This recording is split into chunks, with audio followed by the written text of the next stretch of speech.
राजापूर तालुक्यातील माडबन आणि विजयदुर्ग परिसरात रात्री समुद्रात स्फोटासारखे आवाज ऐकू आल्याने नागरिकांमध्ये भीतीचं वातावरण आहे. राजापूर तालुक्यातील माडबन आणि विजयदुर्ग परिसरात रात्री समुद्रात स्फोटासारखे आवाज ऐकू आल्याने नागरिकांमध्ये भीतीचं वातावरण निर्माण झालंय. खोल समुद्रात सुमारे 20 नॉटिकल मैल अंतरावरून हे आवाज आल्याची माहिती समोर येते. त्यामुळे या गूढ आवाजांमुळे परिसरात विविध अफवा पसरल्या होत्या. मात्र तटरक्षक दल आणि पोलीस यंत्रणेने तात्काळ हालचाली करत तपास सुरू केला. अखेर या आवाजाचं गूढ उकलण्यात आलं आहे. खोल समुद्रातून जाणाऱ्या टग म्हणजेच मोठ्या बोटीवरून सिग्नल पिस्टलमधून फायर करण्यात आल्याने हे आवाज निर्माण झाल्याची माहिती समोर येते. नितीन बगाटे पोलीस अधीक्षक यांनीही याबाबत माहिती दिली आहे.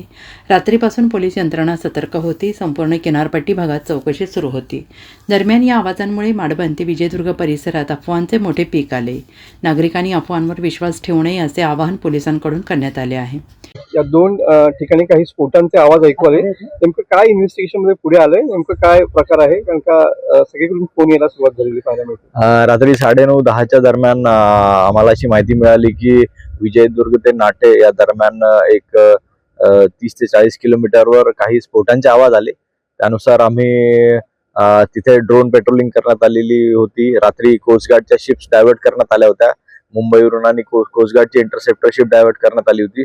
त्याचबरोबर आम्ही आमच्याही ज्या ट्रॉलर होत्या त्या भागात आम्ही पेट्रोलिंगसाठी गस्त करण्यासाठी पाठवलेल्या होत्या. आज सकाळी अशी माहिती मिळाली की रात्री तिथून एक टग चाललं होतं, मोठी बोट, आणि त्याच्यामध्ये त्यांनी सिग्नल फायर केला होता. त्या सिग्नल त्यांनी 3-4 वेळेस फायर केला, तो त्याचा आवाज होता. तिथल्या मच्छीमार बांधवांना चुकून असं वाटलं की तिथे काहीतरी मिसाईल वगैरे फायर झाली, तर ती चुकीची माहिती त्यांनी पसरवली होती.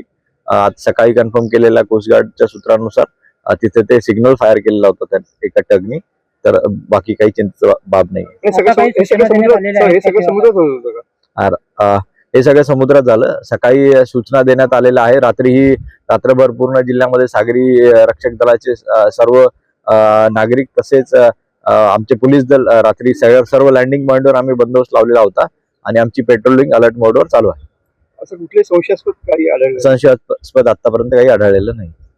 Bureau report SBN Marathi, Rajapur.